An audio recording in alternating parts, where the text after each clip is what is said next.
What happens if you try to follow up a beloved yet quirky debut major motion picture from a exciting new director in Hollywood? Well, you get Darko, and it's a train wreck. We'll talk about it right after this. Roll the song.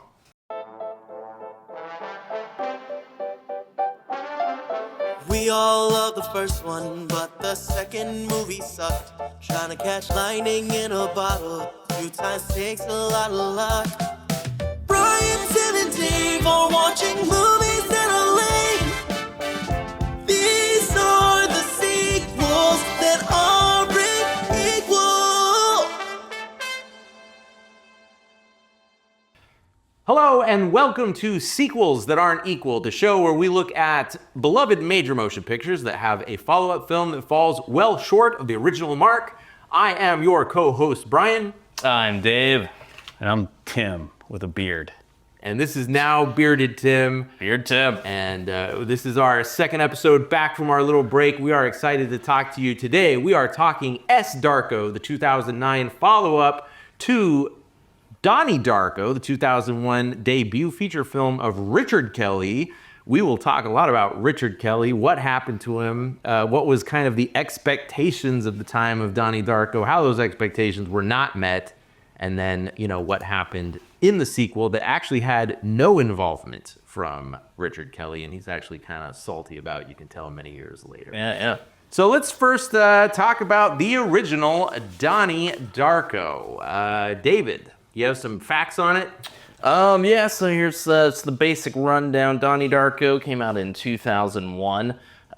Interesting to note, it was 6 weeks after 9/11, which does factor into some of the marketing issues and box office numbers. So yeah, like you said, it's written and directed by Richard Kelly, his debut feature film, which he shopped around at the age of 24. So he was definitely that like wonderkin.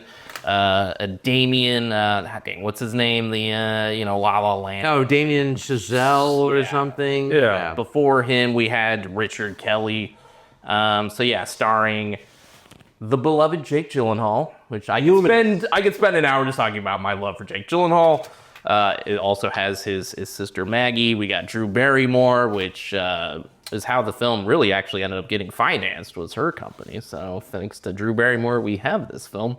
Patrick Swayze. Patrick Swayze is excellent. Great role.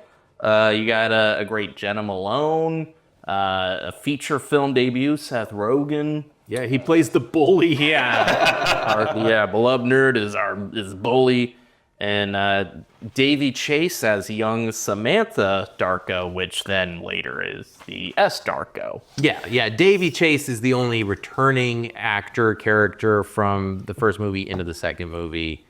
She was like 10 or something. Yeah. She made Donnie Darko. She's like 18 when she makes Darko.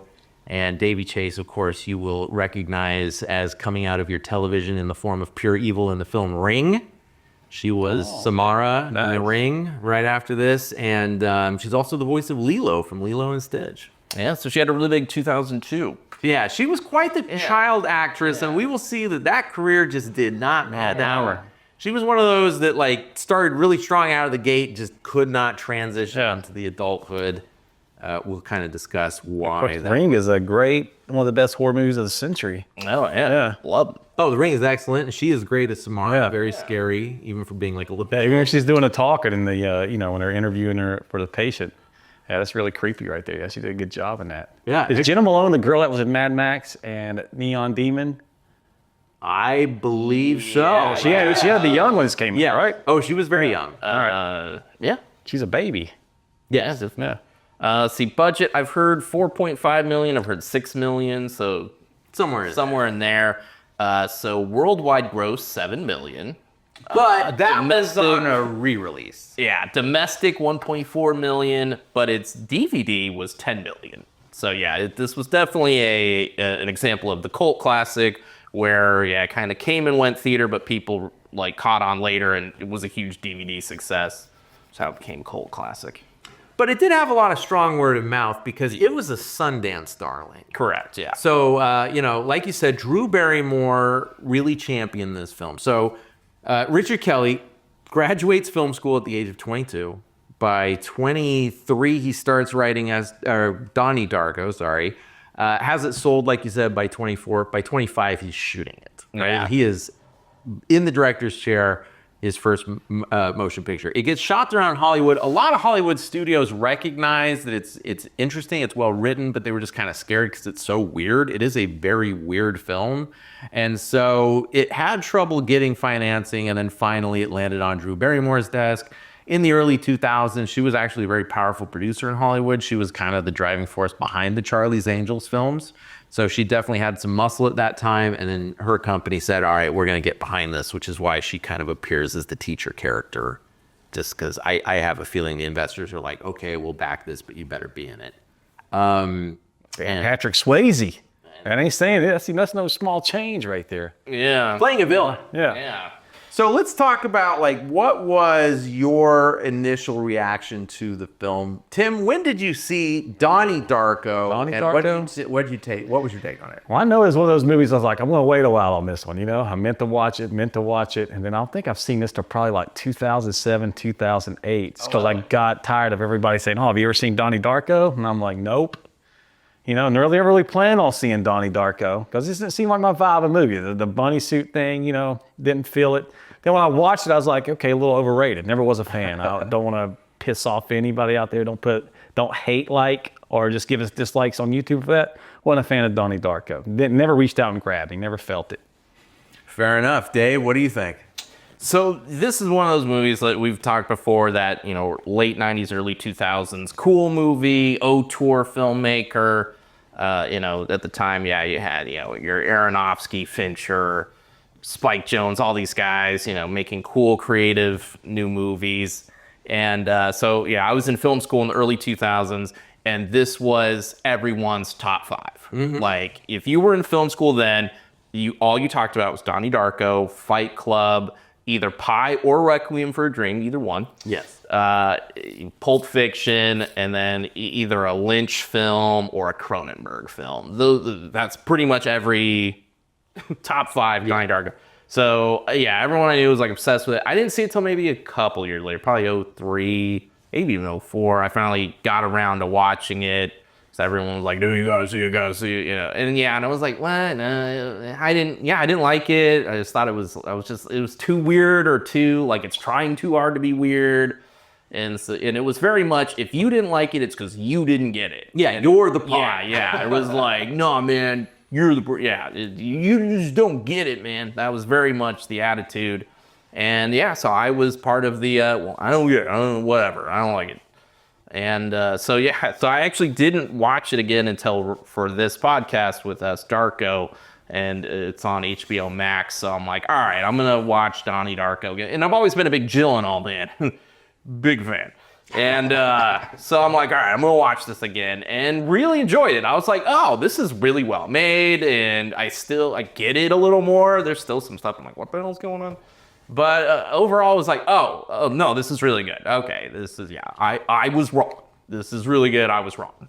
I'm sorry. You just described like my exact experience as well. I was also in film school, and when this came out originally, also heard all the hype. Again, saw it probably around the same time, 02, 03, so a couple of years later. And also, I was like, I don't get it. I don't like it. F this movie. And again, I also did not watch it until we were getting ready for this podcast, pulled it up on HBO Max, and I was like, oh, wow, okay. Now, I don't love Donnie Darko, but like I see there's some there. First of all, Richard Kelly, and remember, this is like 2 years out of film school. He's very young. That man knows where to put the camera. Donnie Darko is full of very interesting angles, very interesting coverage. It's a well-crafted movie. It's a well-directed movie.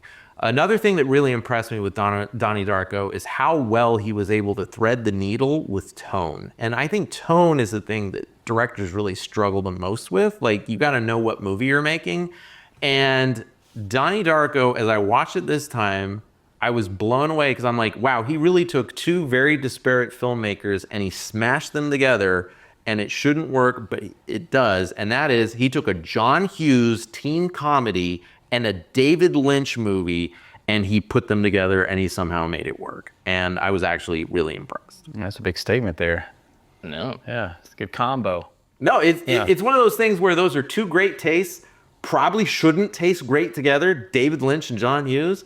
Donnie Darko threads the needle. I really liked it. My only critique is it's a little too long. I think Richard Kelly is a little too self-indulgent.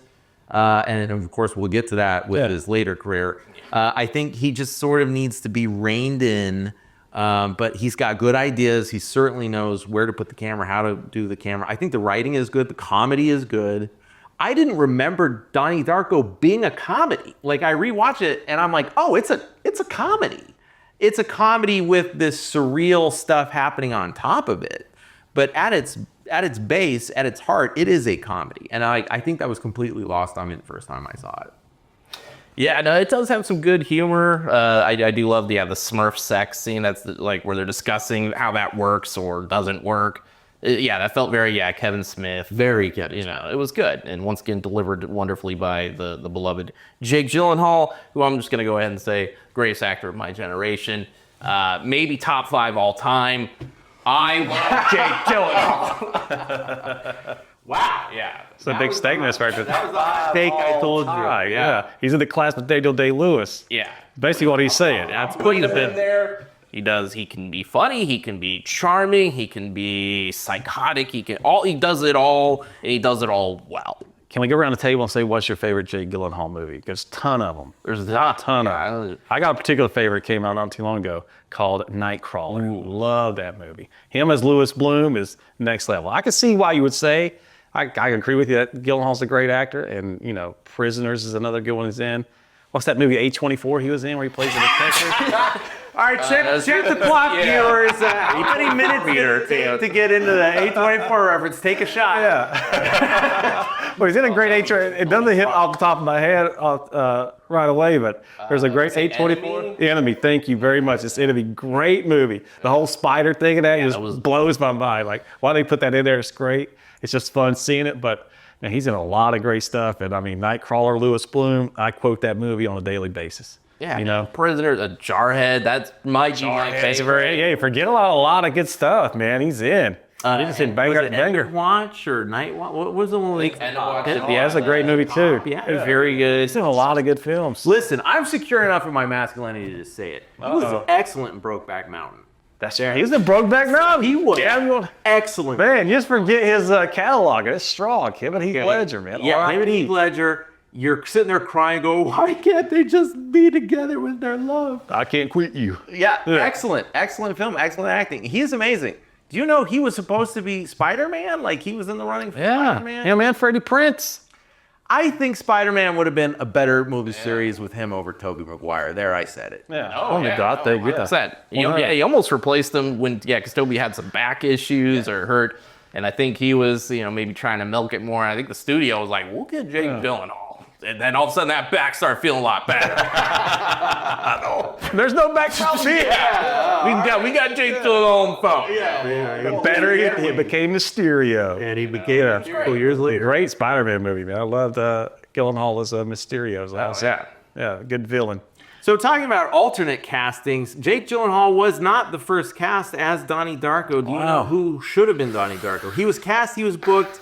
Can I say it? Just at this time and era of movie stars and could play young or early to mid-20s. Okay, so I want to say Mark Wahlberg. Oh my! Mark Wahlberg. Mark Wahlberg. Of course, it's got in Pops. Yeah. He wasn't booked, but Mark Wahlberg was the second person I was going to bring up. Mark Wahlberg was in serious discussions to play Donnie, the good eye. But in the end, he insisted on playing him with a weird affect. He really wanted to do Donnie with a lisp, and that just kind of freaked Richard Kelly out a little too much. But yes, Donnie Wahlberg, Mark Wahlberg, not Donnie. So how do you mother for me? Yeah, Mark Wahlberg, Marky Mark, was in talks. Someone else that was offered to, but he passed, Vince Vaughn. Oh, wow. Okay. Vince Vaughn, way too old. We looked it up. Vince Vaughn was 30 when this film shot. Yeah. And Donnie Darko was about a high school senior. So Vince Vaughn actually said to them, guys, I'm too old. And I'm glad he did, because... It's almost like his scene of Swingers when he's like, kid brother is a 13-year-old boy. He's like, well, you got me reading the part then. You know what I'm saying? Right. Yeah. So, I mean, it's just like, that's been a problem with Vince Vaughn. He's also, most underrated movie is Clay Pigeons. with Joaquin Phoenix and the lady from Miss Maisel. Not Jeannie Garofalo. Janine Garofalo, that's her name. She's also in Reality Bites.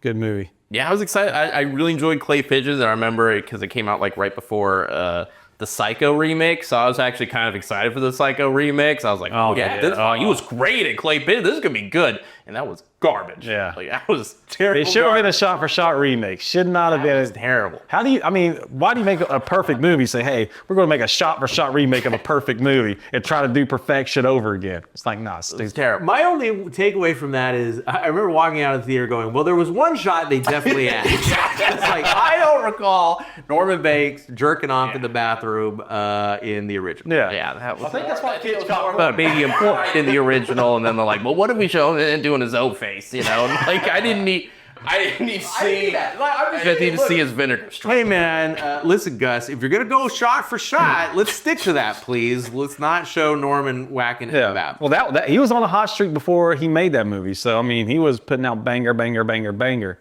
So you can see why he got away with. Hey, we're going to shoot a shot-for-shot remake of No, that was him flying the plane into the mountain. That 100. That was the worst decision in the history of Hollywood. Okay, so no, who actually had booked Donnie Darko was Jason Schwartzman. Wow, okay. But I feel like, and remember, this would have been maybe 4 years post Rushmore. No, sorry. It was 98. Right? 98, you're right. So this would have been filming That's a couple years. years post Rushmore. I feel like it would have been just too close to Max v. Rushmore. Yeah. It would have just gotten a retread of Max. I don't think that Schwartzman has the range to do two teenage, plucky protagonists, and differentiate them. It just would have been a complete retread.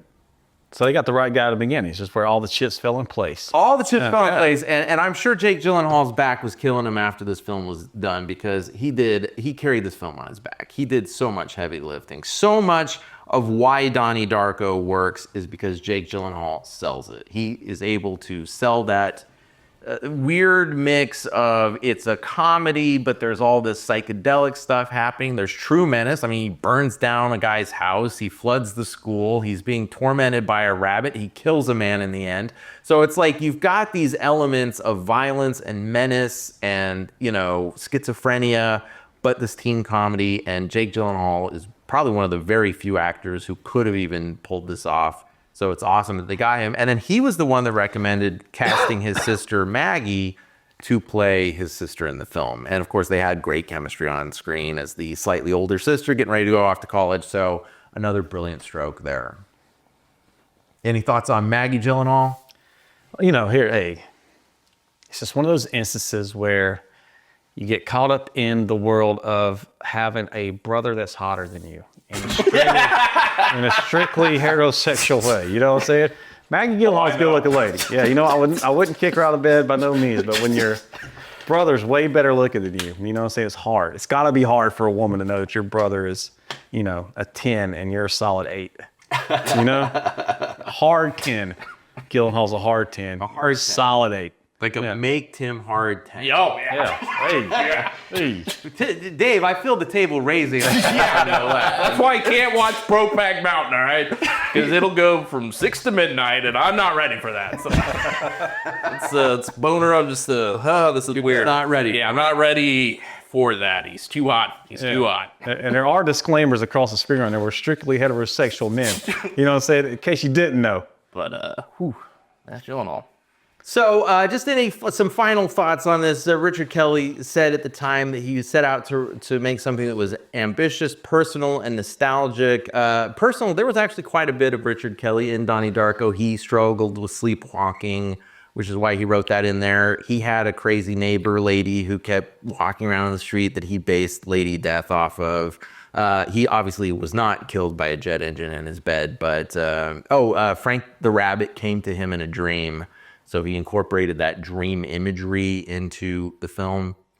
He said he was really concerned about how Frank the Rabbit would actually play. Like you said, that it kind of didn't work for you. That was definitely a concern of his. And he said that the first time that Frank appeared on set in costume, everyone just got really quiet and there was like a really weird vibe on set. He said, oh, wait, this is actually going to work. And I agree 100%. I'm sorry. Frank the Rabbit is incredibly iconic. And like, I mean, he is the poster. Yeah, I think icon is a strong word. Yeah. You put him up there, Mickey Mouse and Bugs Bunny. Yeah. No, he's not gonna, sell breakfast cereal, but I mean, I just think he's a striking visual that stays with you. Even 20 years later, having not seen this film, like I could close my eyes and picture Frank the Rabbit perfectly.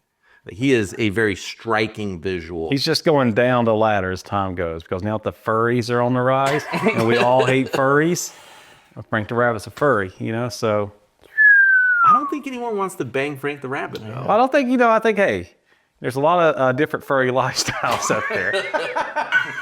Sorry, guys. Well, if you are a furry, I still love you. Yeah, these two guys love We appreciate your patronage. Yeah. All right, well, let's keep going with Richard Kelly before we circle back to S. Darko, only because Richard Kelly had nothing to do Yeah, I with bet he's happy about that. S. Darko. Well, no, I mean, he might have gotten a little bit of a residual check. Hope so.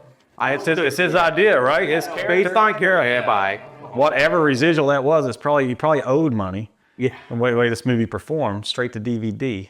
Right. Well, it was created straight to DVD. Okay, I didn't know that. That was the plan. So if you recall our Lost Boys episode, where we talked about that They make money. they were printing money with these straight to DVDs. They were just kind of looking at the back catalog saying, what's something that did well that we can quickly and cheaply release a sequel to?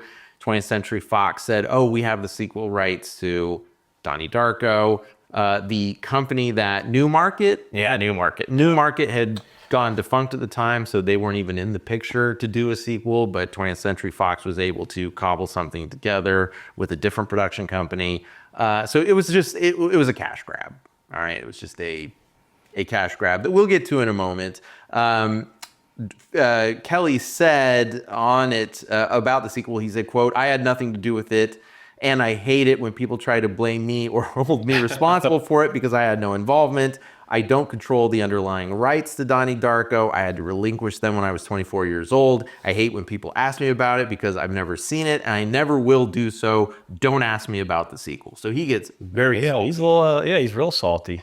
And it's funny because I watched an interview with him from 2021, so very recent, 2 years ago, and the guy asked him about S. Darko, and he said the same thing again. In fact, this quote might have come from that. But then he asked, so did S. Darko forever kill any possible sequel? And Richard Kelly said, well, I can't talk about it. And then he got really weird. I think he's holding out hopes to continue a Donnie Darko sequel. Yeah. Post S. Darko. And then the host of that podcast said, well, look, Halloween franchise proves you can leapfrog over sequels, and said, hey, that other sequel doesn't exist. Yeah. So, Richard Kelly, if you're watching this, you can do that if you want. You can go ahead and do your Donnie Darko follow-up. And it might even have Jake Gyllenhaal in it because, hey, time travel, universe, parallel timelines and the multiverse are all part of this, canon. So certainly you can bring back a dead character. Yeah. Why not? So Richard Kelly created this film that was well received by critics and Hollywood. Even though it did not perform well at the box office, he was kind of exonerated from that because it came out right after 9/11 and performed incredibly well on home video. So Hollywood basically said, look, we still want to be in the Richard Kelly business. They teed him up. What's the next big project you want to do? And that, of course, gave us 2006's Southland Tales. Dave, you want to talk about that one? Yeah, just one last, Donnie Darko thing. Yeah, so it came out, hits Sundance January 2001. Yeah, it gets a lot of buzz.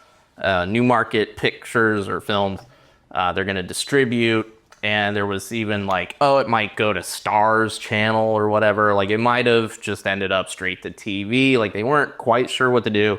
There was actually a British indie filmmaker who just had his kind of first hit, with Newmarket Films and was like, hey guys, this is really good. Like this is, it should get a theatrical release.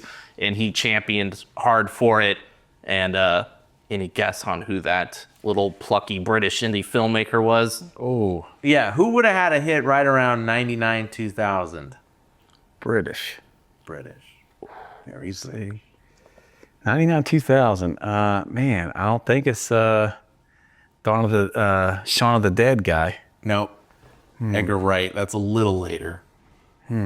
British. And we're talking about an actor or a Director, yeah. Filmmaker. British or filmmaker. British Very, very, very famous. Every one of his films involves messing with time. Messing with time. Now you're really gonna hate. Hold on, no. Chris Nolan? There you go. Yeah, Chris Nolan. Yeah, so Memento was on. That's right. On New Christopher Market. Nolan. Yeah, and he was like, oh, yeah, this is really good. Now, this needs a theatrical release. And yeah, the marketing involved a plane crashing or, you know, at least the engine falling. And yeah, this is right before 9/11. So yeah, anything with so I have a feeling they just kind of like, ooh, how do we market this? Like, the trailer has it, you know, like, yeah. So I think this is one of those that kind of, I think, yeah, suffered from that. It was a victim of timing. Yeah. It was a victim of timing. Also, you know, Donnie Darko has a gun, does kill someone, and this is barely 2 years post-Columbine, when Hollywood was still very, very sensitive to teen violence involving guns. So I really do think it was kind of like the 1-2 punch of, has the plane... Were they sensitive to teen violence at this point? Oh, they were incredibly sensitive to teen violence post 9/11. In fact, you can talk about, or you can look up movies like Idle Hands, which is a horror movie that has nothing to do with gunplay, but has teen violence in it. I mean, that Jessica Alba's rookie card? That is Jessica Alba's debut feature. Yes. And the filmmaker talked about how the studio received so much flack and was so gun shy to put it out. Gun shy, sorry. Because of Columbine. It came out like right after Columbine. And like studios suddenly were like, we can't show teens getting killed. Yeah. And there was the horror film Teaching Mrs. Tingle, and it was originally called Killing Mrs. But then they were like, Katie Holmes? yeah, Got it. and I thought that's the original title, Saved by the Bell. you know, where it was that's Good Morning Miss Bliss. Okay, gotcha. All right. Sounded familiar. But yeah, so originally that had killing, and then they're like, ooh, teacher killing, ooh, it can't have, you know, or it was the fact that you knew the original title for Saved by the Bell was great, man. Dude, we can do a whole podcast. He is solidly a millennial. Yeah. All right. And speaking of Saved by the Bell, in S. Darko, we have Elizabeth Burton. Yes, the queen. I'm a Spano guy. I'm a Spano guy. I like them tall, so I'm so excited. Yeah, that was thespian acting by her at a early time. That was head and shoulders above what anybody else is doing to Saved by the Bell. You know, we're talking about the episode where she took the diet pills. And yes, she was so excited. Yeah, you know Paul Mark Knopfler, whatever his name was he was pissed. Yeah, because this Spano just outacted him, dude. I'm sorry, Elizabeth Berkley. She'll always be Jesse Spano to me. I'm sorry. I know she might get offended by that, might hate that. Showgirls is proving as time goes on, maybe one of the most underrated movies of that era. Oh, I disagree. You don't like Showgirls? I do. I don't think it's underrated. I think it's rated. I mean, every time I watch it, I like this movie more and more. Wow. Yeah. And plus, she's in one of the best football films of all time. Any Given Sunday. Any Given Sunday. You're not an athlete. You're a goddamn quarterback. That's my Al Pacino got his little sore throat. Sorry, guys. Listen, I think Elizabeth Berkley got a raw deal in Hollywood. 100%. Like, I think she's legit. She's a thespian. A talented actress. Yeah, She's a thespian. She is beautiful. Talented. She is talented. Yeah, She was in a big project. Like, Showgirls was such a misfire. I mean, I love it for the pure cheese that it is, but it is not a good movie. Unfortunately, there's a lot of misfires in the theater. A little bit too much butter in the popcorn, if you know what I'm saying. Like, hey. Especially the NC-17 version. That I just feel like Hollywood just soured on her a little too much, and I just think that's... I don't know how that's possible, man. And I think in S. Darko, she was actually probably the best actor. Her and, of course, John, what's his name? You talk about a movie with some Patrick Swayze in it. Yeah, John Hawkes and Elizabeth. Yeah, I mean, he's great in it. Yeah, he does.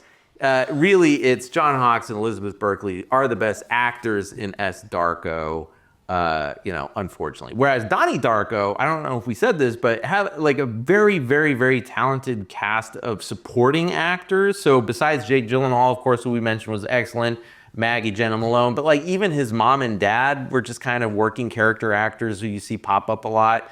They were excellent. Like the super religious gym teacher was hilarious.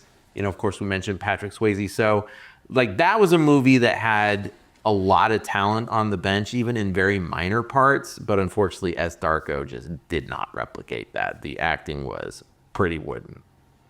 So I guess, is it time to get into S. Darko? Oh, no. Southland Tales. Sorry.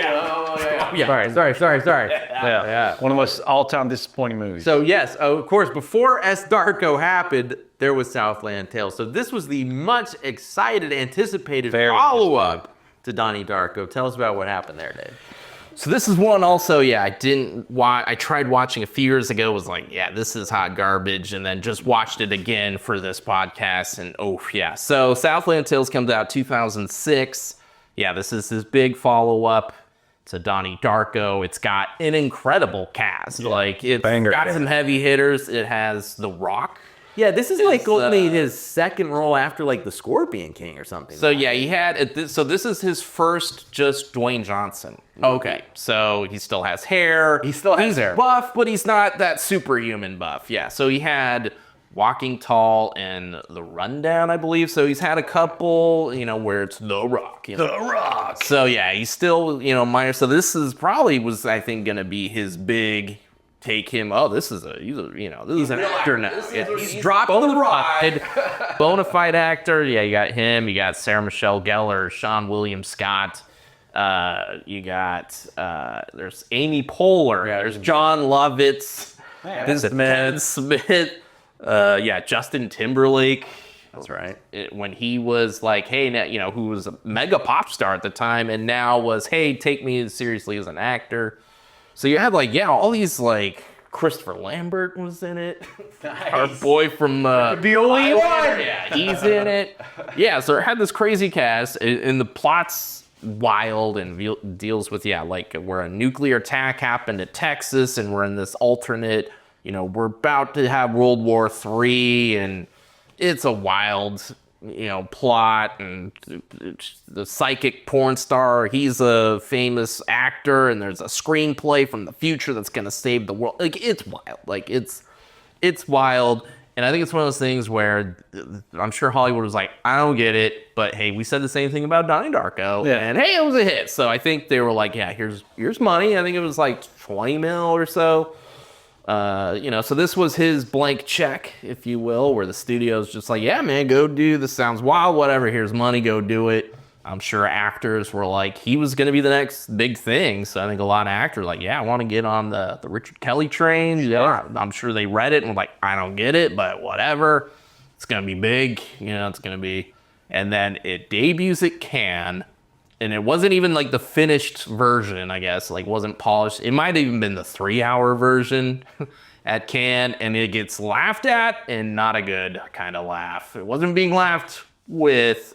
Yeah, it was laughed at, and I just read some of the reviews, and they were just scathing. Yeah. This is one of those things where the critics started dogpiling this, where they were like, this movie is an insult, it's terrible.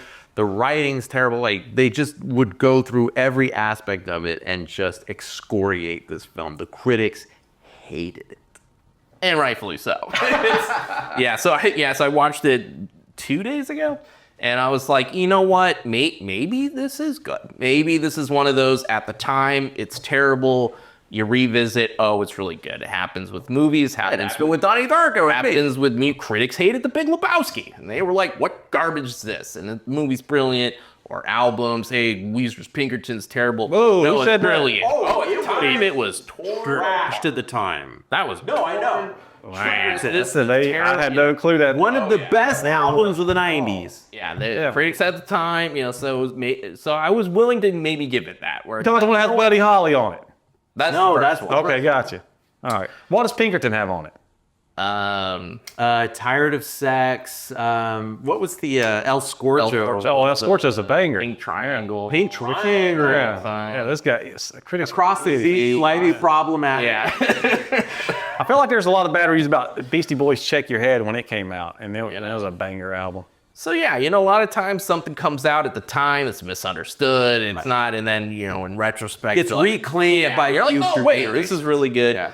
I was willing to give Southland Tales that. and it is so bad.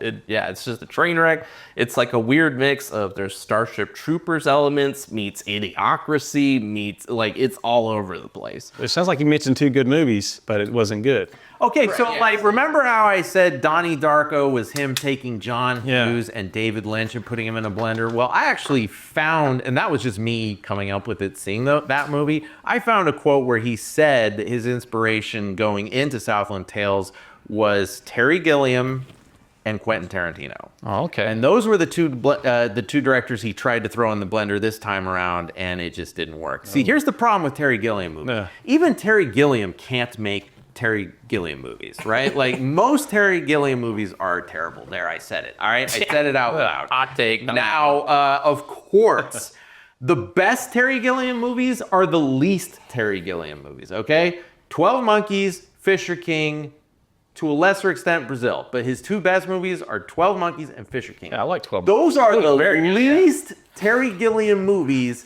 in his repertoire, Yeah. okay? You see how S. Darko looks like 12 Monkeys, a whole lot like it. Oh, I think it was certainly Aesthetic, inspiring. sure. Yeah. Yeah. But talking Southland Tales, he said he was highly inspired by Terry Gilliam. Now, Terry Gilliam has made trash, hot, dumpster fire trash movies. So he's definitely not someone you want to be throwing in your blender, you know, when you're concocting your cocktail for your follow-up movie, especially your sophomore effort, when all eyes are on you, okay? You are the Wonder Kid. I'm sure he was talked about in the same breath as Chris Nolan, as Aronofsky, because he was coming out right after those guys. Those guys had just, you know, let the gate maybe 2-3 years ahead of him. So he was definitely supposed to be in that pack. Yeah, you got M. Night Shyamalan, writer of those You talking about coming out the gate hot with Shyamalan. Yeah. I mean, his first 3 are bangers. Oh, absolutely. So 99, 2000, we're getting a whole new batch, a whole new crop. So we got a whole crop of directors in the early 90s, and then here late 90, early 2000, we got like the second wave of guys. Yeah, that was a good wave. It was a good wave. Really? And people definitely thought Richard Kelly was in that wave. Oh, yeah. Until Southland Tales came. David, what was the final box office of Southland Tales? Dude, so Southland Tales. Opening night, it had to be the #1 movie because I remember so looking forward to Southland Tales. No, so the studio then got so scared it only had a 63 screen release. Oh shit! Yeah, Are you telling me that the small town in Tennessee I lived at the time had Southland Tales and it was one of the 63? Because I remember watching this at an AMC in Johnson City, Tennessee. Well, yeah. You would have been working with Southland. Okay. And yeah, down to 29 by its second week. Yeah, it was horrible. Yeah, no, it grossed $275,000 total. That was its box office gross. Oh my gosh. Yeah. It might be one of those movies where I either went to Asheville or Knoxville because I had to see Boogie Nights in Knoxville, growing up in East Tennessee. Yeah. So yeah, it might have been one of those things where like, oh, I really want to see this movie. I got to go. Because that happened a lot. Like Reservoir Dogs had to go, see it at a different theater. So did you have art house theaters in your town? And the belt buckle of the Bible belt where the latch goes into the hole? No, we didn't have art house. Yeah. Because I remember in Vegas, we actually had one. It was in the Gold Coast Casino. Yeah, there were 2 screens. It had 2 screens. And that's where I saw Heavenly Creatures. That's where I saw Spankin' the Monkey. Like, all of it, like, they programmed cool stuff on those 2 screens, and you had to go to that theater if you were. No, we didn't have that. You had to go you had to go an hour and a half out of the way to see that. Yeah. Was that a Linklater? No, that was David O. Russell. Oh, that's right. That was a Russell. That was David O. Russell. Russell. That's About a man who seduces his mom. Yeah. Oh, hey. I don't think I've ever seen Spankin' the Monkey. It's about a man who successfully seduces his mom. I'm comfortable watching that one. I tell you what, boys. Hey, Mom, you want to watch a movie? That would have been playing in Tennessee. That would have seducing your sister. It would have been the #1. It would have been the #1 film. That's Titanic if he's in the city. Play for 5 months straight like Titanic. Like, boys, I sure do love it. Spanking the Monkey movie. It's not about what you think it is. Think it's not Spanking the Monkey. That's probably what he says. Misbehaving circus animals. It ain't. No. The big hit in Tennessee, yeah. If it was about your sister, it would have been a huge hit. all right. Well, that's Spank of the Monkey. Anyway, so yeah, we had our house screens, but I think that would have been out of business by the time Southland Tales. I had some hot cousins. That's it. I mean, really, I had some. I remember I tried to kiss one of my cousins one time, but she's like 10 years older than me. I just had a crush. Okay, so how old are we? Are we talking 8-year-old? She was definitely like higher teenagers, and I'm probably like 8 or 9. Okay, thanks. But she was so beautiful. All right. I'm not gonna say what my cousin was in case they're watching, but she was so. Okay, all right. But she knows. She'll know about that. One cousin will know by. I tried. Not. It was like an innocent. Like I tried to kiss her on the lips. Try to be smooth. Yeah. And you know what I'm saying. But so that cousin will know who it is, and then my other cousins will be like, okay, that's not me, thank God. Clown on So you. it's not going to be really, she lives far away, and I probably haven't seen her in 20 years, so it's one of those cousins that don't see that often. Okay. Yeah. All Okay, right, it's well. weird. I can't believe I feel like I'm at my therapist right now. You know what I'm saying? Hey, we got to get some stuff out in the open right now. You realize this is going on YouTube. What? We don't have doctor-patient privilege. Where do these cameras come from? We are live, Tim. We're streaming right now. I don't think I'm the only person in the world that have an experience like that. Back to Richard Kelly. Well, anyway, back to Richard Kelly. Yeah, then he wrote Domino For Tony Scott. Okay, I think that's a pretty good film. Yeah, It's not the worst film. It's all right. It's better than what a lot of other people think. I think it's solid.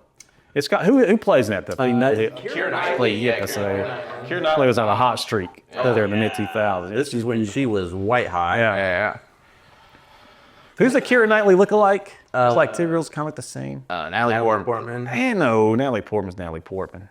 There's another girl who looks like Keira Knightley. Oh, Rose Byrne? Rose Byrne? Okay, maybe. Yeah. Okay, these are all people who played Padme in Star Wars. So That's right. Keira Knightley did play Pat she was the stunt was double. the stunt double for Natalie Portman. That's right. And so was Rose Byrne. These Wow, damn. Yeah, so Hollywood. So Natalie Portman was that hardcore that she had 2 world-class actresses as her Well, they weren't her stunt double. okay. They were her decoy. Yeah, like Saddam Hussein had all the lookalikes around. They were the Padme lookalikes. Okay, nice. All right. Yeah. Oh, that kind of puts a little stain on Padme saying Saddam Hussein. You know what I'm saying? Depends on what side of the force I'm you're on. just saying politicians who employed lookalikes, Padme and Saddam Hussein fit in the same circle of the Venn diagram. That's all I'm saying.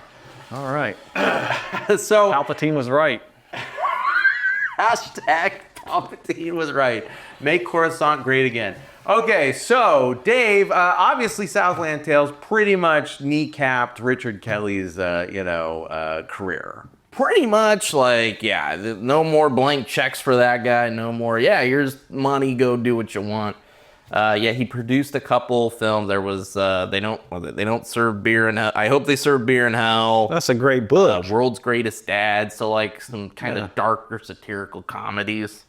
I hope they serve beer in hell was not. It's one of the first times I ever said in my life, the book was better than the movie. You know what? Tucker Max did the I hope they serve beer in hell. It's one of the funniest books in the history of mankind. I haven't read the book. Yeah. It was the first thing to actually ever get canceled. I think it started cancel culture. And we probably need to do a podcast on how I Hope They Serve Beer in Hell came out like late 2000s. It's kind of like the beginning of cancel culture because Tucker Max ended up getting canceled on his follow-up book because it's like really misogynist and you shouldn't treat women that way. I mean, it was like really the first, I remember it was the first thing ever seen on Facebook. Like, oh, this guy's a piece of garbage. Oh, you know, so yeah. That would, and you know, hey, cancel culture. yeah, I think Tucker Max, wherever you're at, you're a genius. I realize the stuff was made up in the book. A lot of people don't realize that, but it was one of the funniest books in the history of mankind. You guys will laugh your ass off reading this book. It's incredible. All right. Yeah. So I think he started cancel culture. Obviously, Hitchhiker's Guide to the Galaxy is another example of the book being well more better. That sounds like the real nerdy version of a Hope They Serve Beer in Hell. Like guys that read Hope They Serve Beer in Hell probably have had sex at one point or the other, but Hitchhiker's Guide to the Galaxy is like, nah, maybe not. So long and thanks for all the fish. Yeah. All right. Then, so his last actual movie is The Box. It was the last, Never seen it. What's it about? 2009. So I love the story. It's based off a Richard Matheson short story, Button Button. Oh, I think I've seen it. I think I'm just talking about it. Okay, that short story we all had to read in junior high. Yeah. I promise you read the short Yeah, story. sounds familiar. So just real quick, the mysterious man shows up with a box. Hey, you're the box. Push the button. You'll receive. Somewhere, someone you don't know will die, but you'll receive $1 million. And the wife pushes the button, and then it ends up being her husband dies. She gets the insurance money, and she's like, "Wait, it said someone I wouldn't know, and it's my husband." And it's like, "Well, did you really know your husband?" You know, so it was a little twist. Yeah, so that's one where like the original, like the end, wah wah, I don't love, but it got made into in a 1980s Twilight Zone episode, where that one, once again, wife pushed the button, and then they get the money, but then the guy goes, "And now I will give this box to someone who you don't know," which I think is the better ending. Oh, that's how I remember it. Yeah, I like Nelson Mandela into that's how the book ended. Yeah. Oh, So in the original, it was, do you really know your husband or whatever? And then, it was the Twilight Zone 80s one. Yes. Because Twilight Zone comes back every 20 years. Yeah, I think that was the early 2000s with Forrest Whitaker and then Jordan Peele. The Jordan Peele one recently. So in the 80s one, and then... Yeah, and then that's the hook is, okay, here's your $1 million. Now I'm going to go take this and give it to someone you don't know. Yeah. So he turns that into a full-length feature, which is a short. Like, it works great as a short. I love the short. I love the idea. And an episode of the Twilight Zone is 40 minutes. Yeah, you can talk about it for 40 minutes. So it works, and the movie, well made, like it's well shot. It's got Cameron Diaz. She's doing like an accent, not great at it. Cameron Diaz should never, ever do an accent, ever, okay? I mean, we've learned that in other instances, okay? Gangs of New York. Yeah. It's not probably as bad as The Counselor. I was about to say, didn't they literally have to go in and redub because she was doing like a Jamaican? Yeah. Oh, good Lord, that's hilarious. They had to ADR her completely. Like, it was so bad. Cameron Diaz don't do accents. The lovable James Marsden, love him. Skeletor, Frank Langella. Yeah, okay. You say Skeletor, I know, Frank Langella. And it takes place like in the 70s, very weirdly semi-autobiographical, because like the dad, it's the husband and wife, that parents. The dad in the movie works for NASA and the optics, and he does like the rover, like the Mars rover thing, and that's what Richard Kelly's dad did. And in it, Cameron Diaz like a foot's deformed because she spent too long in an X-ray machine, and apparently that happened to Richard Kelly's mom. Oh wow! So so it's like some weird putting his family life in there. I guess like a Donnie Darko kind of mix. Yeah. There's that, and then like the box wraps up at the 30-minute mark. So They get the one. they get the money, and now I will give the box to someone you don't know. And then so it's like kind of this like horror thriller, but then the next hour and a half is now trying to solve the mystery of who is this guy, and it involves aliens and Portal. It gets weird. It gets like he loves Portal dimension, and I think it went too far into the weeds there, to where it's like there's a good movie in there, it's okay, but like it maybe reined in. It's a better film if someone reined him in. Back to what I said earlier, the man cannot self-edit. Yeah. Donnie Darko, revisiting it, I concluded it was a good film. It is way too long. And I mean, it sounds like there's some definite editing needed in the box. Yeah. No. And then the box obviously tanked at the box office. And then by that point, he was never able to get another project off the ground. Yeah, that was like a 30 mil budget, and domestic, I think, was 17 million. So yeah. And that's with Cameron Diaz. Yeah. In the aughts. So, I mean, she was a huge star at the time. Yeah. And that vehicle did not help her career much. Wow. He did have a movie that was greenlit and just about to go into production with James Gandolfini, and it was literally right as James Gandolfini. Oh, bummer. Okay, yeah, that's a big one right there. Dude. I know. We could use the Sopranos movie. That was a lot. Well, we got the one, the pre. We got one, but I don't know if it's good. I haven't seen it. I've totally forgot about it. It's like, oh yeah, they did make it. But let's say one good thing about Cameron Diaz. In Any Given Sunday, she plays the owner of the shark. She does great in it. I think it's her best role ever, Cameron Diaz. If I'm missing one, well, wait, something about Mary's not her best role? I mean, that's hilarious. That's comedy. You know what I'm saying? Oh man, The Mask is great, but I mean, okay. I'm not saying comedy acting is not acting. It is. There should have been way more. Like Jim Carrey probably should have gotten nominated for Ace Ventura or something like that. I'm not. I mean, really, should he? I mean, should at some point the Academy be like, oh, Carrey killed it in this. You know what I'm saying? Maybe we should give him, or like, That's what the Sasha Cohen for. Yeah. Well, I mean, just saying, because they're, you know, they're trying to figure out how they can spice up these awards. Like now they do an Academy Award for like best fan film, basically like a high school reward. Right. You know, like, oh, this is one of the MTV. Hey, best kiss. When are we gonna see that at the Oscars? So, you know, I'm having a feeling we're gonna see best kiss. Why not, you know, nominate somebody like an up and comer Jim Carrey, like Sacha Conan Baron. If you don't agree that he should at least got somebody in the room had to say, hey, should we nominate him for Bo Rat? They should have done it. Yeah. Or how people in Tennessee say Bo Rat, but it's Borat. I'll never forget the time I was at a Blockbuster. I know we're going pack and top. All right, It's let's like hear it. these are like the tail ends of Blockbuster, okay? And Bo Rat's been out. God, I tell this story so much, it's so hilarious. I call him Bo Rat for the rest of my life.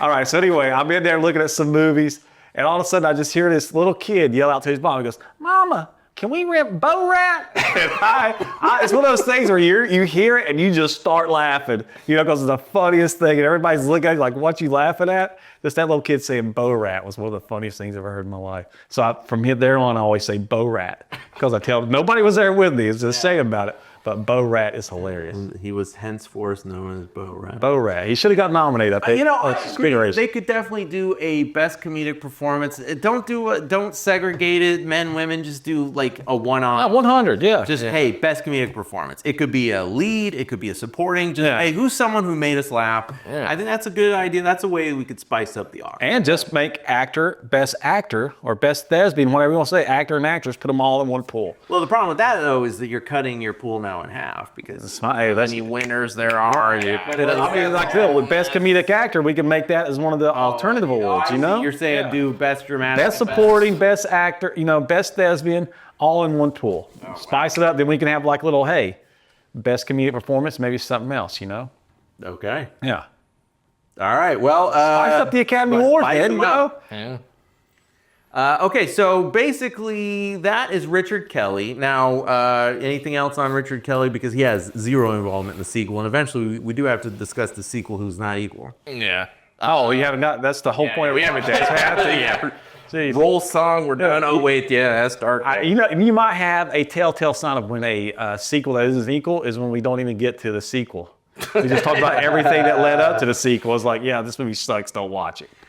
Okay, we are definitely not going to spend as much time rehashing the plot and what have you as we have in the past, but you know, let's definitely talk about it. So the first question, of course, that we always ask ourselves is, did the premise of Donnie Darko lend itself to a sequel? Is that a movie that was even sequelizable? Tim, what do you think? The character dies at the end, right? The character dies at the end, sure. Closed lip. That's not named Jason Voorhees. Yeah. Okay. All right. But, I mean, I will give them credit in that there was a lot going on. Like, wait, what's going on? And S. Darko certainly tries to delve into the physics of what's happening, the lore. We talk about, you know, parallel worlds, I think they call them, parallel universes. Yeah, kind of like tangent. Thank you. That's the word they use, tangent. So this was obviously made before Marvel and Rick and Morty popularized the term the multiverse. So now in 2023, everyone knows what the multiverse is, but I think in 2001, that might have been a little too heady of a concept, so they called them tangent universes. And you're upsetting some comic book readers right now. No, I know. Multiversity goes, so be careful. I know. We pissed off furries, and we Furries, can't piss off comic book readers. There's a guy right now screaming at you, Brian. We still have He wants to see you listening thick. to us. Ashley, shout out. Yeah, one of our 20 fans, who I know by name. Okay, so We should know them all by name. no, we only like Sorry, we should leave your name on there. right? Yeah, we'll give a shout out every episode. This one's for Bob. All right, so listen, S. Darko. Like I said, it was a soulless cash grab, 2009. Hey, we've got the rights. Let's go ahead and make it. The director, Dave, do you have Chris a director? Fisher. All right, Chris Fisher. I looked him Name. up. Yeah, he was basically a TV guy. Yeah. He's done a bunch of TV. He's done Chuck.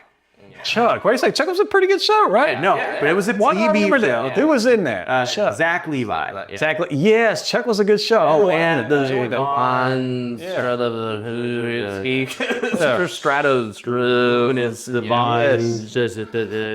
The hotter they are, you can't pronounce their last name. Anyway, yeah, so he was a TV guy who came over and they hired him for S. Darko, which actually was very common for these straight-to-video sequels because, as we talked about in the Lost Boy episode, for the 30 of you who saw it, you know, they had to be made on time, on budget. TV directors are obviously much better at that than feature guys. Yeah, they do all about that tight schedule, quick turnaround. There's no, you don't get to Stanley Kubrick and get 250 takes. Someone opening the door. Right. Oh, that's right. I've got some data here on it. So the budget on it was $4 million for the sequel. Yeah. And the box office of the sequel was actually $1.1 million because they released it in the Middle East. Yeah. United Arab. Wow. Yes. Those Arabs, they like their S. Darko. Really? Wow. Okay, with a female lead. Yeah. Yeah, that was him. Yeah. Yeah. Or are they hoping to see Jenna Malone again? Or no, Elizabeth Berkley. That's right. Elizabeth Berkley's in this. Showgirls. I know they know that movie well. I know that movie. I guarantee there's a copy of Striptease in Saddam Hussein's bunker. I guarantee that. Somewhere strewn across the mountains of Afghanistan are several copies of Striptease and Pamela Anderson Playboys. Put money on it. Wouldn't that be weird? You're just going through the mountains of Afghanistan. Why would you? And you just find several copies of Striptease and Pamela Anderson Playboys if you've thrown out. But now you have them again. Wait, didn't they find porn in... Well, a huge porn collection of Star Wars things. In, not Saddam. In, Jared from Subway. No. Zero Dark 30. Osama bin Laden. Didn't they find... Did I say Saddam Hussein? I meant the whole joke of being in the mountains. I meant Osama bin Laden. I got my Middle East dirtbags confused. You did. And I do want to say they actually did find a porn stash. Yeah, Osama bin Laden. Yeah. Oh, 100%. Yeah. They did. That's why I said he loves... That's why Striptease. Elizabeth Berkley. You know, there's a huge Striptease is Demi Moore and Elizabeth Berkley was Showgirls. Gosh, Tim, stay with me, man. Stay with me. God, I'm glad they found a cure for Alzheimer's stuff. I'm going to need it. Jeez, how did I not mess all that up? All right, Striptease is a good movie about strippers, too. It was a terrible... Has there ever been a bad movie about strippers? Most. Are we sure they're bad? You are out on the ledge on this one. Maybe a PG-13 without nudity. Wouldn't that be a boring movie? That would be... Folks, that movie would be so boring, okay, believe me. A movie about strippers that's PG-13, what a waste. Waste of money. Made by, guess who? Biden. Wow. Getting saucy and political. They were political here. They're political. Yeah. All right, let's stay focused now. We're on S. Darko. But wouldn't Tucker Carlson sound like a drag queen name? Seriously, wouldn't that be a drag queen name? Tucker Carlson? Tucker in. Yeah. Come out in the big high heels, sassy. Cover girl, do it now. Cover girl. Tucker Carlson, great drag queen name. So the only thing I've got is director Fisher said in a statement that he was a great admirer of Richard Kelly's film and his hope was to create a similar world of blurred fantasy and reality. All right, so what's our hot takes before we get started? S. Darko, obviously. Oh, I gave my hot take about Tucker Carlson's my hot take about S. Darko. I'm sorry, I went early. Hey, premature popcorn, popcorn butter. I hope we didn't cut that part out, or else we'll get the joke. They're probably going to cut out everything I said. I got a feeling. We're keeping Blair in there, I'll tell you that right. It's like the Two's Mills brother, the guy that don't say anything podcast right here. Yeah. S. Darko should have been made. It's pure street trash. Have I ever seen it in the sake of this show? Yes. But it's pure street trash. S. Darko sucks. Dave? Oh, it's terrible. Yeah, it's it shouldn't have been made. It's bad. I hate it. Would you recommend it to anyone? No, that's for the end of the show. All right, let's spoil it. Okay, my now. bad. I'll tell you this. It wasn't good, but I couldn't get it out of my mind. I spent way too much time thinking about it after it was done. I Googled a bunch of stuff about it. I went down the rabbit hole so that I could understand it more. So there's a lot of interesting ideas floating in the miasma of S. Darko. It just was not well executed. Yeah, there's one scene. I don't know if we want to just go ahead and jump around what we're doing. There's one scene where I go, that's the movie. This is where your movie should have been, when they're when she's investigating and she sees the newspaper articles and it has other weird, a plane engine fall, I forgot something with a dumpster. There's a Diane Hole cover. Yeah. And it refers to Donnie Darko too. Yeah. You see a quick flash in Donnie's death. Yeah. And I was like, ooh, this is your movie. Investigating this, maybe, and I think, we can save that for the end as well. But yeah, I feel like that's where your movie should have been. And not only that, but they knew that at the time because concurrent with this, and this is early days of YouTube, so this is actually very forward thinking. They released 3 viral YouTube videos that were in universe, as in you watching these videos would have been as if a character in this universe was watching these videos, and they were internet conspiracy like Alex Jones types talking about these events. Yeah. That you do see the Corey character researching in the library scene that you're discussing. And they talk about those things are called artifacts. So whenever you have 2 time streams that accidentally bump, so time streams are supposed to be going parallel to each other, right? They're not supposed to touch. But sometimes they bump, they kind of intersect.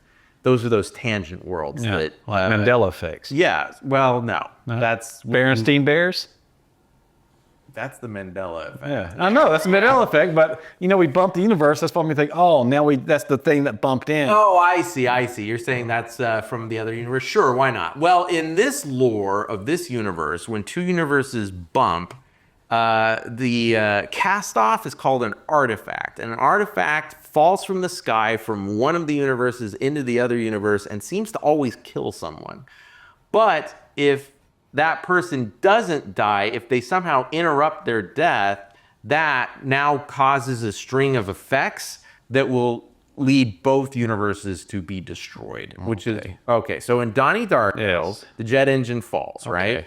But Donnie Darko was a sleepwalker. So that night he walked out of his bed and wasn't there when the jet engine fell. Oh, genius. Yeah, okay. That's what caused the disturbance in the first movie, which is why Frank the Bunny is saying the world will end, because literally the world will end. The 2 universes bumped into each other. The artifact was the plane engine falling from one universe into the other, or time stream, if you will, if you want to say they're the same universe, but one's just slightly ahead of the other in time. But anyway, because the time stream was interrupted by him not dying as he was supposed to, it kind of like butterfly affects something that will lead to the destruction of the universe, right? So all of this is laid out in YouTube videos that were not seen by anybody and briefly touched upon in a library research scene, which are so, hacky and cliche, but there is one in S. Darko, and that's where she's reading the microfilm, and there's like little flashes of newspaper clippings discussing these things. And I agree with you 100,000%. Going deeper in, because that was the rabbit hole that this movie sent me down, was kind of understanding that lore a little bit more, because I wanted to understand what the plot was.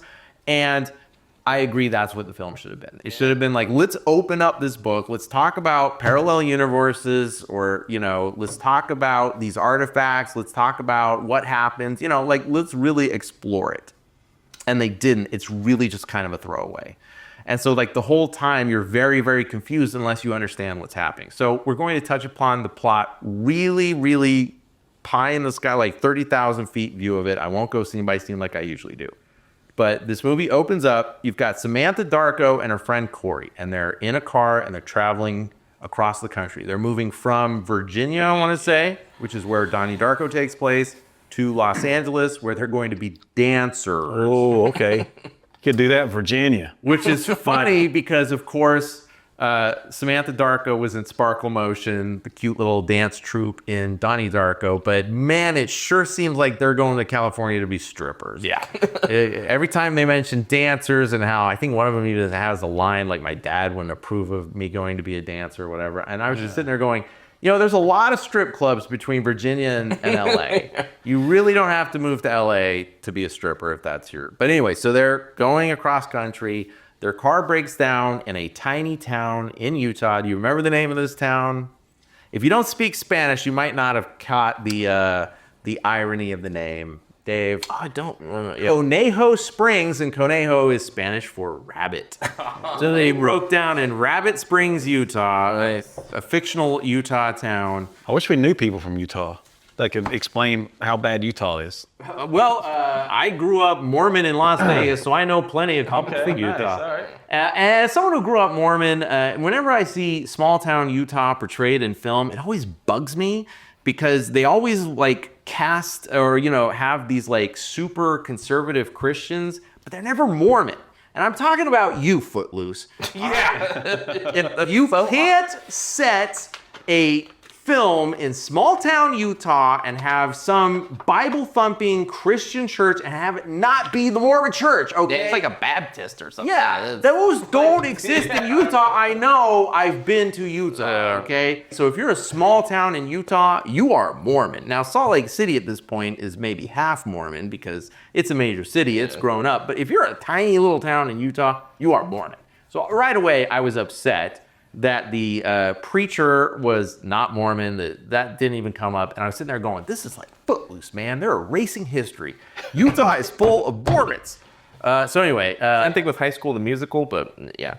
Oh, does that It's also? a small Utah town. No one's Mormon. Yeah.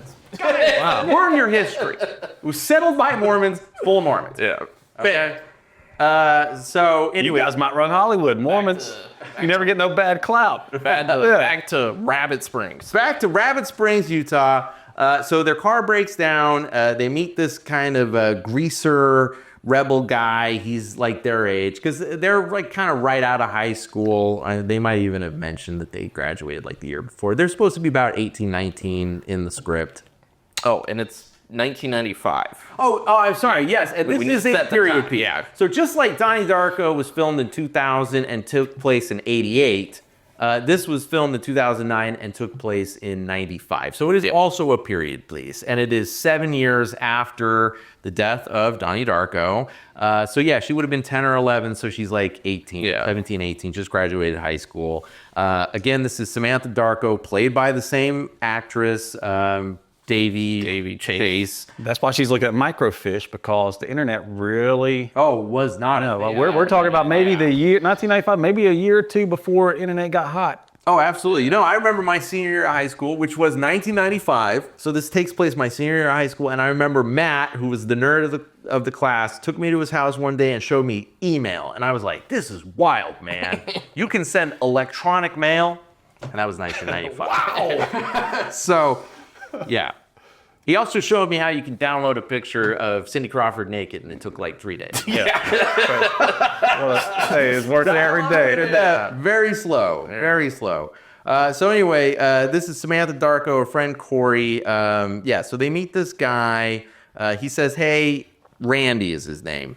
He's the town bad boy. And he's like, hey, I'll fix your car, but it'll take me a few days. He's obviously keeping him in town because, you know, it's a small town in Utah. But, Let's have a little fun. old chicks his age passing through. He's going to try to, you know, pad the time a little bit. So he's like, yeah, I can fix your car. It's going to take a few days. So they hole up in a little... I feel like this is the plot of an Aerosmith video with Alicia Silverstone and Fire. Starring Alicia Silverstone. Still without Mormons. Yeah. Yeah, and so they stay in a motel. The motel is run by John Hawke, beloved character actor. He was the guy who ran the convenience store in the beginning of Dusk Till Dawn, you know. Okay, yeah, nice. Go Brothers Yeah. in the fight out with. Just great character actor, love him. While they're there, they learn about this kid who's gone missing. He's like 10 or 11, and that's like kind of what's happening in the town right now is they're looking for this missing kid. And then the very next morning, or I'm sorry, like that night or so, there's like this town weirdo. And this is where the film has a major misfire because the town weirdo's name is Jeremy. And Jeremy, it's funny when I was watching this, Jeremy is a veteran of the Iraq War and suffers from PTSD. And I was watching this movie and I was like, this is set in 1995. That's before the Iraq War. There wouldn't be a soldier of the Iraq War with PTSD in 1995. I had completely forgotten about the first Iraq War. Although there was an Iraq War in 1991. Yeah. Jeremy, the Iraqi war vet in 1995, has PTSD. And he, one night, goes to like a windmill. Is that what that thing is called? Yeah, A tower. That's right next to the motel.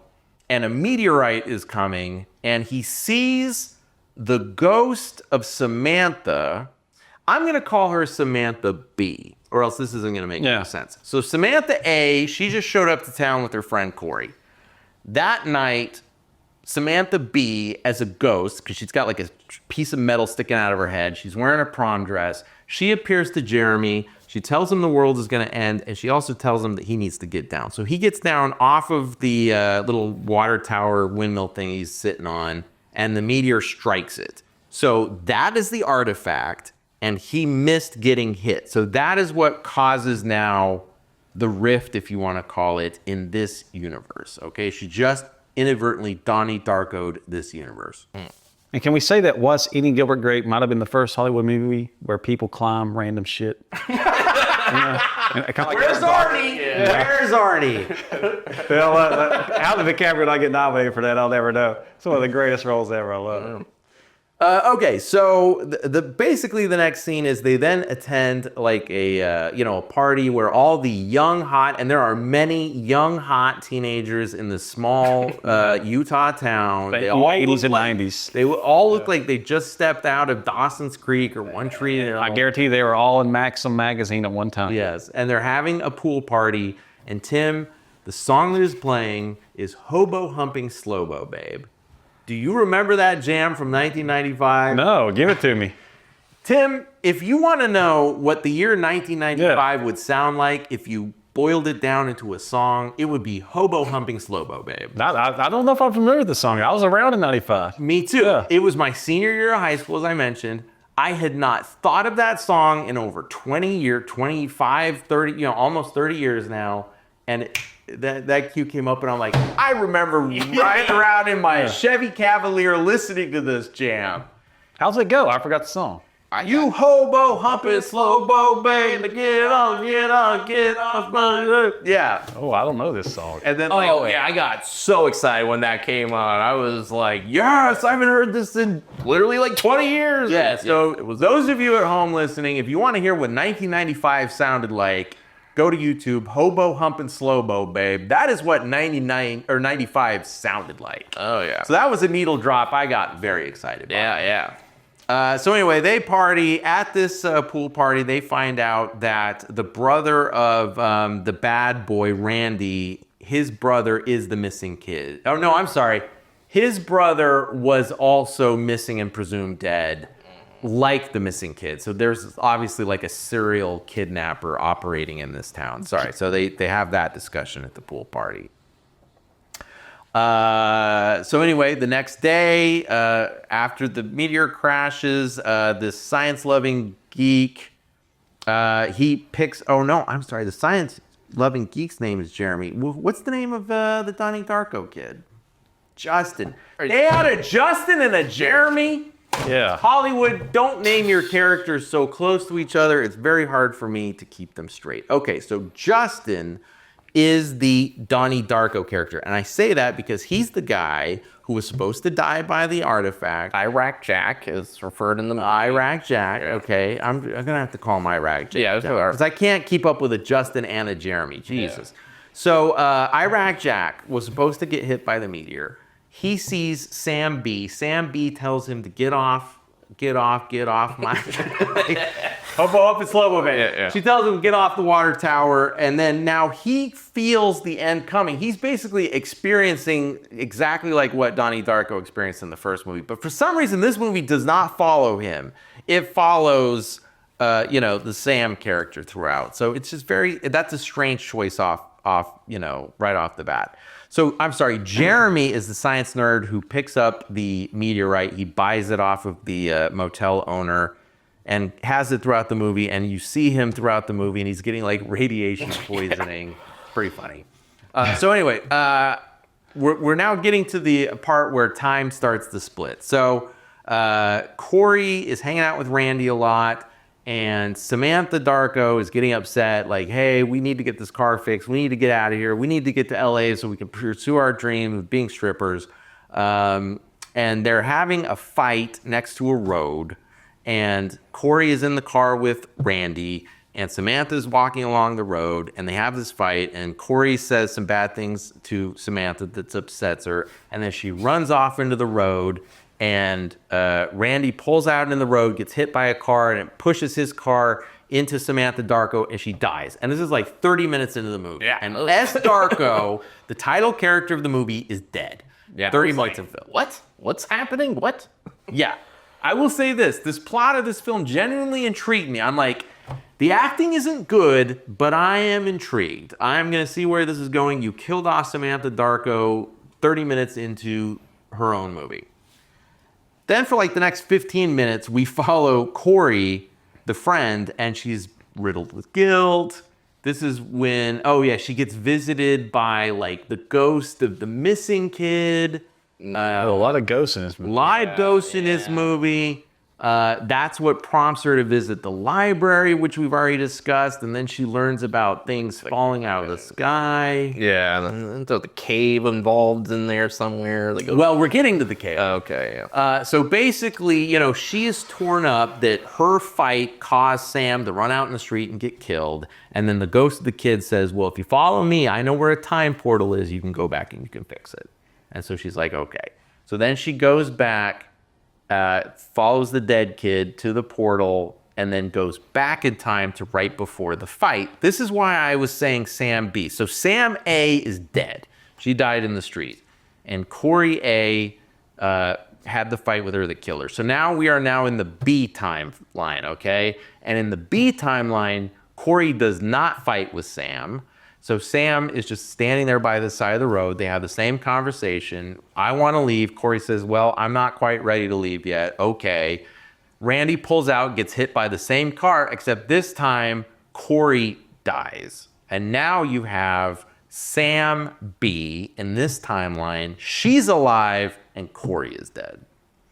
Yeah, she's somehow both the Frank and the Donnie character simultaneous. It's weird.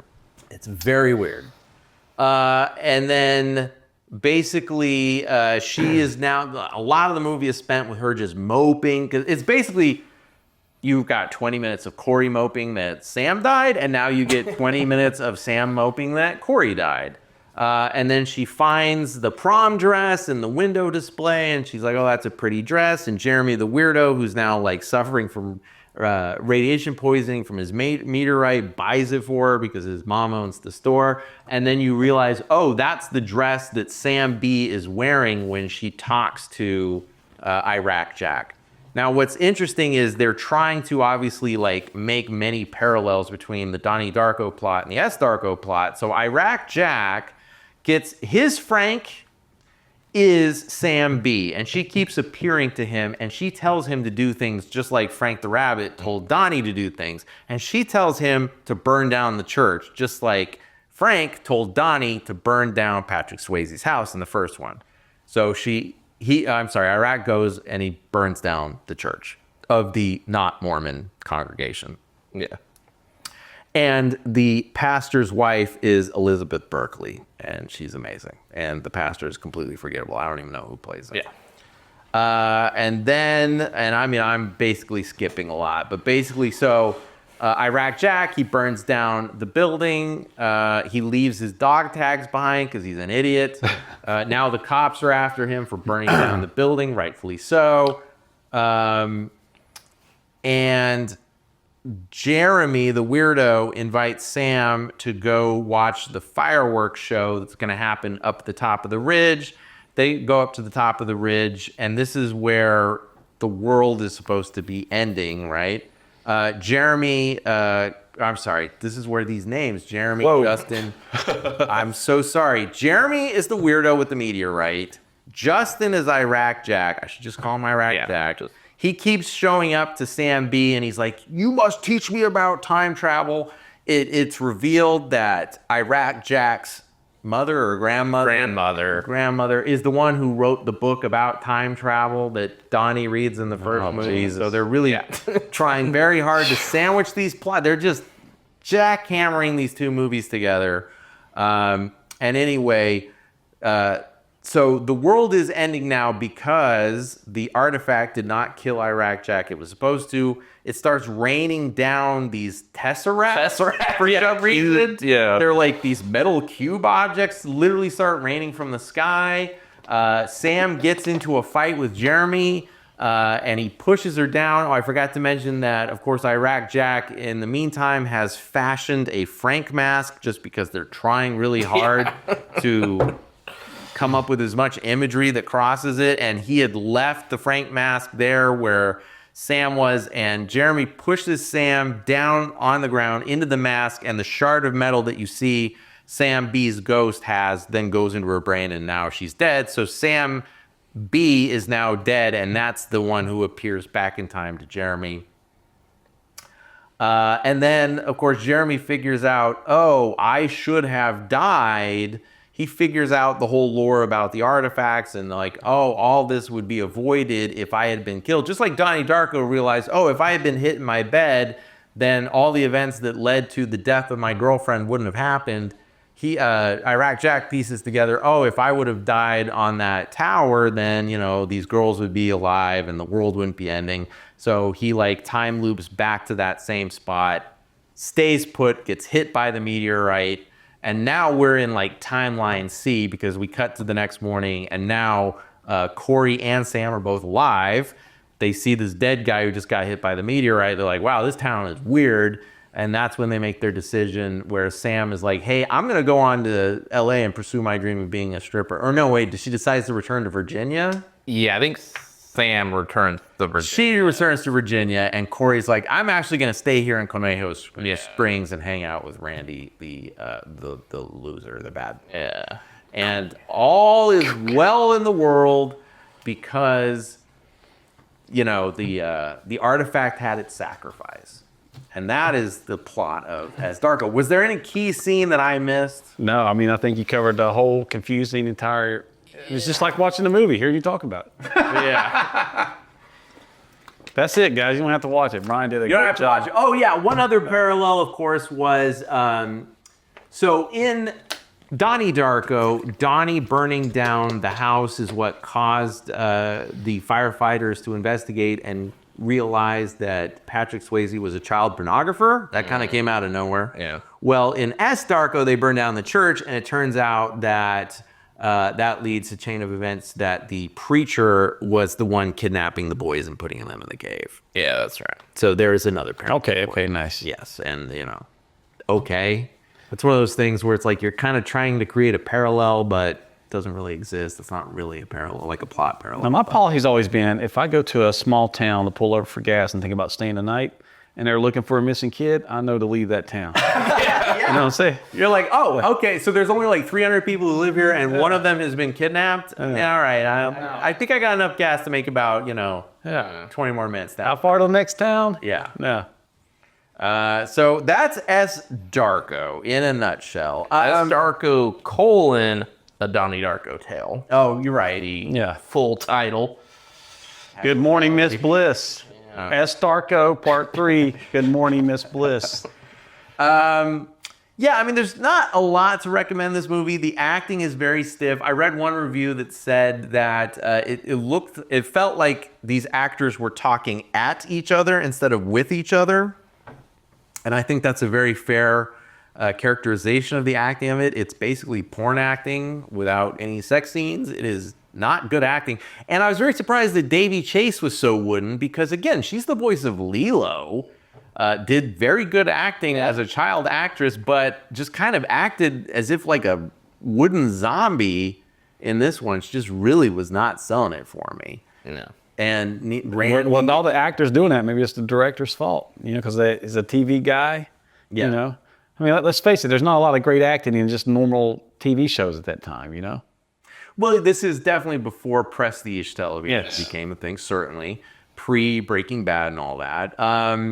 I will say, though, that I did feel like Elizabeth Berkley did a great job as the pastor's wife. She really sold it. And then, of course, John Hawkes, very small role, but as the innkeeper was great. So, I mean, they to me, the mistake was in the cast. Yeah, Not they're professionals, though. John Hawkes, Elizabeth Berkley, professionals. Because Richard Kelly, they hired a bunch of, not named actors, but good, solid character performers, and you really felt it. S. Darko made it a healthy budget. I mean, $4 million, healthy enough budget. You could have afforded some actors. Maybe not some named actors, but certainly some people who could have carried it. But it just was very wooden. Another problem I have with this is if you're going to make a sequel to a film, it has to not only be a continuation of the plot, but I believe it also has to be a continuation of the tone. And one thing that they did not nail at all in S. Darko, they failed to realize, was that Donnie Darko, as I mentioned before, was a comedy. It was a comedy with a lot of weird DNA in it, but it was definitely a comedy. And in S. Darko, there is no comedy to be found. Oh, Iraq Jackson on a knee slapper? sounds like it. So, I mean, I really feel like At what point does he stop somebody in the movie and go, no, my name's not Jeremy or Justin. It's Iraq Jack. Because there's just way too much confusion between me and Justin. Jeremy, and Justin. One of us is the same guy, but I can't tell you because I'm confused too. yeah, like if you're writing names in a movie guy, Hollywood, all you Hollywood writers that are watching this or listening to this podcast, just don't give me a Jeremy and a Justin, all right? Give me a Randy, a Justin, and Good old Martin. Yeah. All right, Well, just some other name that's very different, and then that way I can follow it. Don't give me a Jeremy and a Justin. So that's it. This movie is currently sitting at a 0 on Rotten Tomatoes. Oh, wow. I'm surprised they have a negative. Is there a negative on Rotten Tomatoes yet? One other thing I'll say is that, man, this movie had some good needle drops. We already, of course, talked about Hobo Hump and Slow-Mo Babe. There was also Black Metallic. Metallic Catherine Wheel. I thought that was nice. Do you remember the Catherine Wheel from the 90s? That's a good one. So they were part of the shoegazer scene. Were you into shoegazer at all? All right, listen. What music were y'all listening to tonight? All right, permit me to be very pretentious for 90 seconds. All right, indulge me in my list. Shoegaze. All right, listen. Timer. Listen. In 1994, I spent a year working at Tower Records. Yeah. So in 1994, I became an expert in music and all things 90s music, okay? And in the early 90s, there was the shoegazer music scene. It came out of England with My Bloody Valentine, but then later, Catherine Wheel was certainly part of it. In America, we, of course, had Medicine and some other bands, Slow Dive, all right? I know I'm exciting somebody in the audience dropping these names. No, they were lo-fi. Shoegazer, lo-fi, not exactly the same thing. Shoegazer is a predecessor to emo. Yeah. The difference is, don't ever say that shoegazer and emo are the same thing, because emo is about being emotional, right? It's about wearing your heart on your sleeve. Yeah. Shoegazer was about being very emotionally repressed. It was very low emotion. You let the guitar do the talking. Okay? Yeah. All right. Let that wheat. That is our weed. All right. Medicine. All right. Do you know why shoegazer was called shoegazer? Because if you hold all the emotion in, you just stare at your shoes. Mope around and stare at your shoes. So you think that they're moping when they're staring at their shoes, but that's not what's happening, Tim. Yeah. Okay? Because in the 90s, in the shoegazer movement, it was all about having this wall of sound, right? The psychedelic wall of sound. You wanted to make your guitar sound like a jet engine with a synthesizer being thrown through it, okay? It's not about sounding like a guitar. So you had effect pedals, all right? And you have effect pedals, for those of you that don't know, are literally a little box that you put on the floor, and you plug your guitar into the box, and then you plug the box into your amplifier, right? And then you turn the box on by stepping on the pedal, and you turn off the effect by stepping on the pedal again. And so you could actually daisy chain these pedals. And I would go to rock concerts in the 90s, and I knew that the guitarist was good by the number of pedals he had on the floor. If he had 1 or 2 pedals on the floor, he was amateur hour. If he had a daisy chain of 8 effect pedals, I knew this man was serious, okay? But the thing about effect pedals is you constantly have to be turning them on and off. So what does that mean? You are looking at the floor. You are staring at your shoes. It's not because you're emotionally disaffected. It's because you literally have to stare down at the shoes so you can be turning on and off the effect pedals. Wow. That's where shoegazer comes from, the effect pedals. So anyway, Catherine Wheel, you had the Cocteau Twins in here, Dream Pop. I like some Dream Pop. That's, what's his name, Matthew Sweet. Matthew Sweet is kind of Dream Pop adjacent, but like, Give me props. I don't know who Matthew Sweet is. Sweet's great. Love Matthew Sweet. He's coming around. 100% Fun is one of the most underrated albums in the 90s. Check it out now. But yeah, dude, the Cocteau Twins are also on. Gin Blossoms, Dream Pop. I don't know if I'm gonna listen to them Dream Pop. They're just kind of pop rock, really. Yeah, just pop rock. Yeah, Dream Pop is very ethereal. It's very wall of sound. So Peter Gabriel started Dream Pop. Yeah, I mean, he's certainly more Dream Pop adjacent. Like, if you can't tell what the lead singer is actually saying, that's probably Dream Pop. Okay. Or mumble rap. Well, but this is rock. But yeah, like all you can hear is. Give me some Dream Pop examples, since I'm totally missing out here with Matthew Sweet. Well, like I said, they kind of end it with the Cocteau Twins. I actually know who the Cocteau Twins is. I'm sad to say. Heaven in Las Vegas, dude. That's a banger. Yeah, it was a banger. So yeah, Medicine. Some Soon as he said Medicine, he lost me. Medicine band always just went skip. You skip medicine? Yeah, dude. Medicine is Yeah, great. overrated. Like, what's that one band that everybody tries to get me to see? Not Blue Cheese Incident, which are one of them. Oh, string cheese incident? Yeah, whatever. Medicine was not. I know, but it's one of those. It's one of those Jam bands band. that people try to get you to listen to. You're like, God, no, make it stop. Yeah. Oh, Imagine Dragons is that band. Like everybody loves Imagine Dragons. Not like Medicine was ever Imagine Dragons because they weren't. my goodness. It was the '90s, but it's considered a cool kid band. Like Pavement. Yes, Yeah. Pavement. See, Pavement. Pavement. That's it. That's the band I'm thinking of. That's Like, the band you'll get me. I'm not upset. into Pavement. I think you're thinking of Pavement more than Medicine, certainly, because Medicine was never that big. Medicine was kind of adjacent to My Bloody Valentine or like Jesus and Mary Chain. I know Jesus and Mary. I actually like Jesus and Mary Chain. So they are Excellent. They are shoegazer. They are proto shoegazer. Why you put all these adjectives on everything? That's dream pop adjacent. That's proto shoegazer. Like, what? Is it or is it not? Is there anybody in these categories? They all got an adjective and then the category. Yeah, that's right. Music is constantly evolving, Tim. It's constantly evolving. I love Jesus and Mary Chain. I like some shoegazer. Nah, that's pseudo. Yeah. What? So anyway, I will say this: S. Darko had some great needle drops. So props to that. Go for it. On the whole, though, I certainly would not recommend it. It sounds like Yeah. none of us recommend it. So the question, of course, we end every show with is, what would you have done to make a better sequel to Donnie Darko? What would you have done differently? Me? Yes. Oh, that's a tough question. Here's the thing I always fall into with these podcasts. You ask me these questions after I watch the version that somebody else made. And I'm like, wow, could I make anything shitty or anything better? I doubt it. Could me personally. So that's the way I look at it. Could I make a better Donnie Darko of a movie I really didn't care that much about? Maybe besides making a universe where Frank the Rabbit, is that his name? Yep. All right. Goes into a universe of furries. All right. Here we go. And he becomes a sort of like, bad figure who somehow tries to eliminate all the furries. That's going to be my Becomes the Hitler of furry. I didn't want to say Hitler. I didn't want to be problematic, but yeah, he becomes Hitler of the furry universe and takes out a certain group of furries that I really dislike. You know what I'm saying? I'm not going to say anything because the last thing I need is a knife in the back. There's a certain subcategory, pseudo-sub adjacent furry genre that I do not like. Wow, Yeah. I'm the shoegazer of furries. Wow, I feel like this episode has been a deep dive into your psyche. Yeah. We're Furries and cousins. furries and cousins are two. Though the beard does things to a man. You know what I'm saying? Wow. All right, Dave. Thoughts? How would you have done Donnie Darko or S. Darko different? So yeah, I think there's an interesting movie. Like I said, the library scene where we're seeing these other incidences.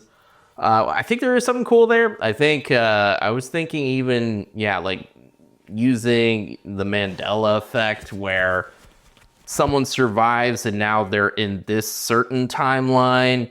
I think there's some fun there. And then in a movie that came to mind yesterday, which I haven't seen, but the Danny Boyle film where a guy all of a sudden is in this world where the Beatles don't exist. Like there could be something where there's these those artifacts happen. We're creating tangent timelines, and people are like all of a sudden they turn the TV on and Back to the Future, it's Eric Stoltz, or whatever.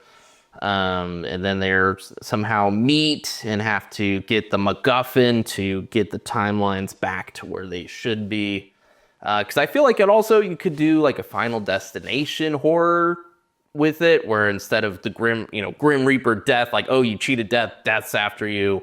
It's now, this tangent timeline. You skipped it and now it's trying to kill you. Oh, okay. I'm into that for sure, yeah.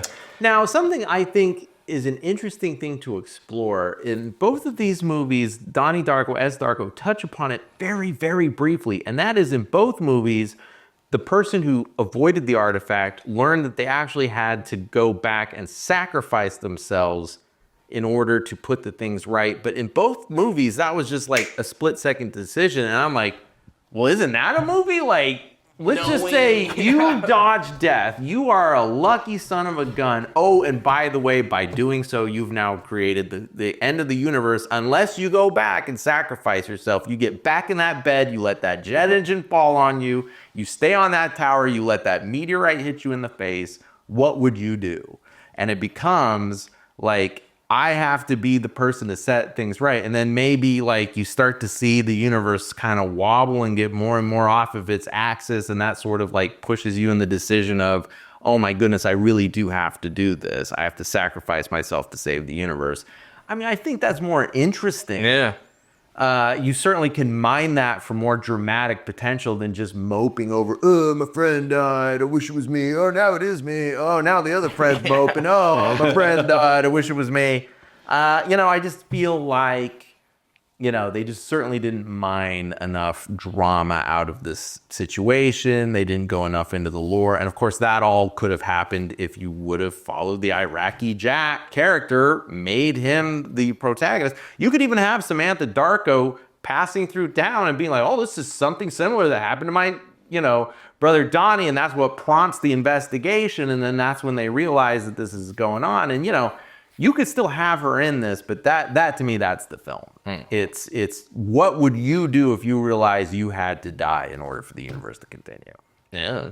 What was the director's name of this? Heavy. No, some TV guy. I think that's his name. Chris Fisher. Okay. His name is some TV guy. Now, the most ironic thing about this whole thing is that maybe Chris Fisher was like, here's my chance. I got this title, this kind of cult-like title movie. What can I do? What do I love? I'm going to make this film to attract one subgroup of people, and that's people who love shoegazer music. And he totally fails. Yeah. You know what I'm saying? One job. Chris Fisher right now is like, I'm going to make a movie for me and all my shoegazer fam as Darko. And he failed miserably. No shoegazer fans like it. Oh, I packed it with shoegazer music or sub-adjacent. You know what I'm saying? By the belt over Ryan, shoegazer style, but he got it done and he failed miserably. No shoegazer fans love it. No shoegazer fans love it, and neither should you. Well, that's it. I think we've spoken enough. Oh, this podcast is over? Definitely a sequel that's not equal. Please join us soon when we have a new episode. We love you all. We'll see you soon. Bye-bye. Brian, Sid, and Dave are watching movies.